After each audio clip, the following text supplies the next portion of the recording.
What is up, everybody? PattySMusic here again today, and today... Oh my gosh.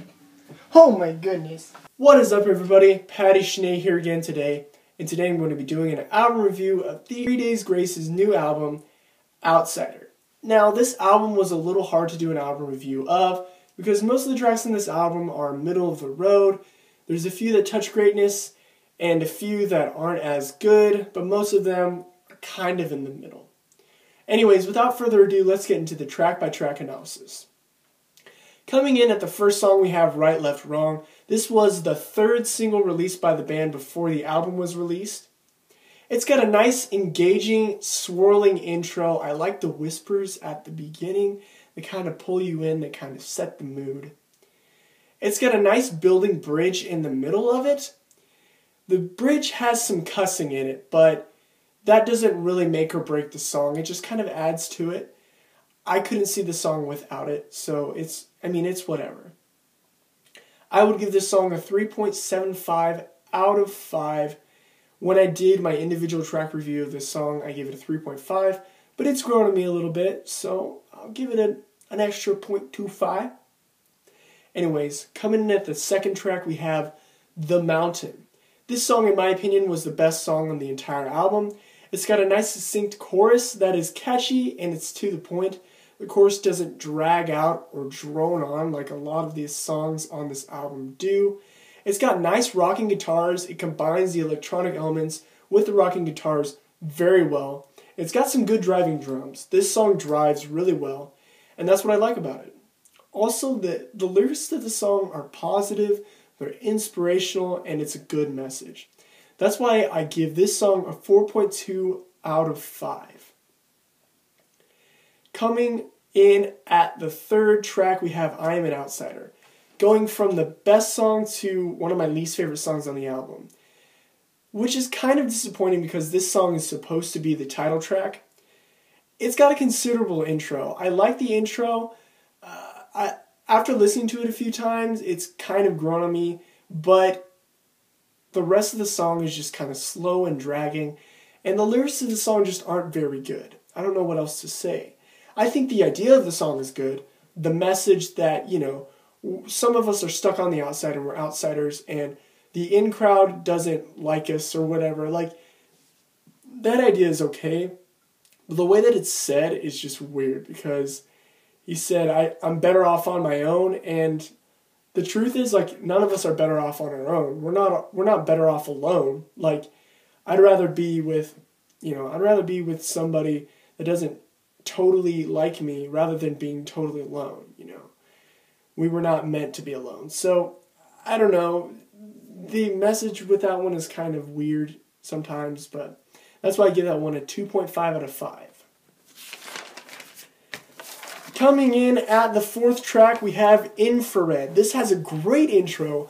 I love the guitar riffs. I love the way this starts out. I love the way it ends. But the hook of the song, or the chorus of the song, just doesn't really do it for me. There's a lot of parts in the song where it just repeats the title of the track for the chorus. And that, in my opinion, is not necessarily good songwriting when you just have a lot of repetition for the chorus. And the problem with this entire album is there's a lot of songs that do that. I'll be getting into some of them later. But altogether, I'd probably give Infrared 3.5 out of 5. It definitely deserves to, be one of the better ones on this album, but it's not, like, crazy, Coming in at the next track, we have Nothing to Lose But You. This song is a nice, more acoustically led song. The drums and percussion add to this very well. It's hard not to compare this song to Never Too Late, but, I probably shouldn't because when you're reviewing totally new music, you gotta have a fresh perspective. But as an acoustic, more soft song on this album, it's pretty good. I'd give it a 3.5 out of 5. It's one of those more middle-of-the-road kind of songs on the album. The next song we have is Me Against You. This song drives very well. It builds very well, and there is some cussing in it, but I can't really see the song without the cussing, so it's not a big deal. And I think it's one of the best songs on the album, in my opinion. Now, this kind of goes against what I've been saying so far, the fact that I don't like the dragging aspect of this album, because this song itself does kind of drag a little bit, but the thing is that the instruments bring a lot of different things in as the song goes on to keep you engaged in this song, which is, something that, frankly, keeps me engaged in the song. So I'll give this song a 4 out of 5, probably the second best, maybe third best on this album. Next song we have is Love Me or Leave Me. This is probably one of the most, if not the most repetitive song on the album. The concept is great, and I like the swirling instruments, but most of the song is made up of repetition. In the chorus, the phrase love me or leave me is repeated at least 4 times, maybe even 5. And that really just kind of turns me off of this song. I don't know, a lot of the instrumentation on this album is pretty well done, and just the aura and the feeling of the songs is good. The feeling is good, it's just the lyrical quality is just not there in most of it. Love Me or Leave Me, I have to give this one a 3 out of 5. The next track we have is Strange Days. This one just kind of feels like a regular album filler. It kind of drones on with nothing different to add to the album. That's really all I had to say about this when I wrote it in my notes. So I'll give this one a 3 out of 5. Still not a terrible song, but not really anything to really make it stand out from the crowd. Anyways, let's get to the next one. Next one we have Ville I'm Not. This one is one of the better ones on the album because the chorus in this one is actually kind of clever and the acoustic picking adds a really nice feel to it. Speaking of feel, that's one of the things I didn't like about this track is there's a part towards the end of the chorus where he says feel, and then like the rhythm's a little weird, and then he says better, feel better, and it's kind of hard to explain until you actually listen to the song. But I wasn't a huge fan of that aspect. That part right there kind of took a few points off of it in my eyes. This one's still like a 3.75 out of 5 though, because it's not good enough to be a 4 out of 5, but it's still like one of the higher end songs on this album. The next song we have is Chasing the First Time. In my opinion, this was my least favorite song on the entire album, which is weird because this is probably one of the best put together songs on the album. It's just the lyrical content is pretty hopeless.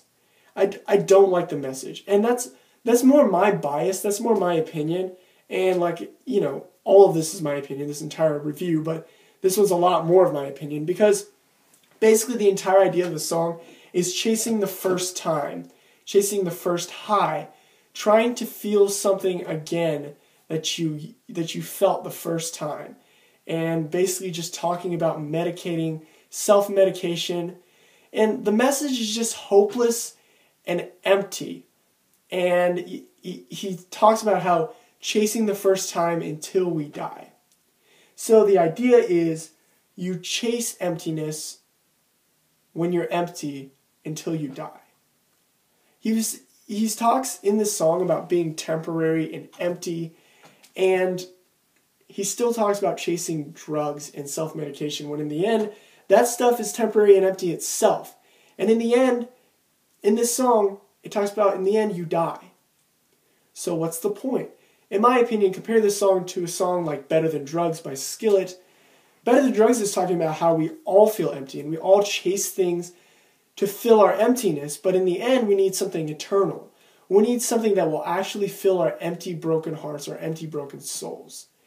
And this song talks about chasing something that's empty and broken itself to kind of maybe numb the pain of emptiness and brokenness, when in the end, it's not going to do anything. Only something eternal will do that. I give this one a 2 out of 5. My least favorite track off the album, just my opinion. Next song we have The New Real.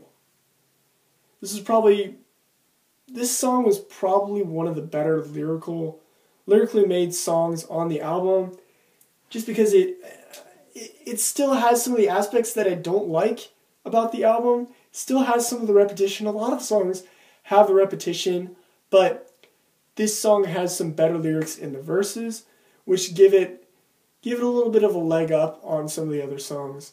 So I give this one a 3.5 out of 5. And our last song is the album ender. We have The Abyss. I was looking forward to this song because I thought this was going to be one of those inspirational, like, climbing out of the abyss, getting away from the abyss kind of songs. It's kind of the opposite of that with the message, but I still enjoyed this song. I feel like this song might be more engaging if it was sped up a little bit, because you got to kind of get into the song before you really get pulled into it.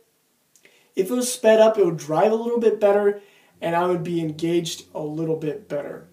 I still enjoy the song, though. I'd give this one a 3.75 out of 5. So to recap this entire album, it starts with a mountain and it ends with an abyss. Now, take that as you may.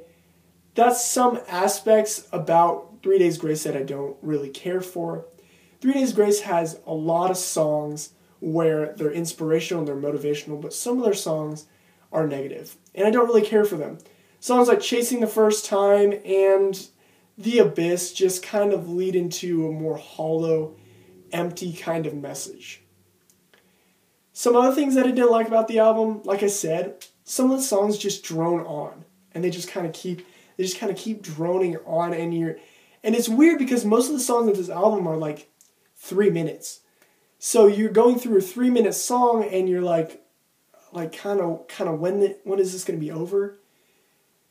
Also, the repetition in the music. Like, repetition is not a bad thing for lyrics, but when you lean on repetition in lyrics, it just kind of shows a lack of being able to write good lyrics. That's just my opinion. Overall, I think this album had some pretty good instrumentation. The aura and the feeling of each track is actually pretty good. I like just the sound of it. I really like the sound of this entire album. I'd probably give this album a 7 out of 10 because it's not amazing, but it's still pretty good. It doesn't like peak anywhere. I'd say peak. The mountain. I'd say The Mountain is probably the peak of this album. Oh, goodness. Anyways, 7 out of 10 for The Outsider. I hope you enjoyed this review. If you did, hit that subscribe button for more album reviews like this coming in the future. I do track reviews. I do covers of songs. I do original songs. All that jazz. Also, hit the like button if you like this video. I'll catch you later. Peace out.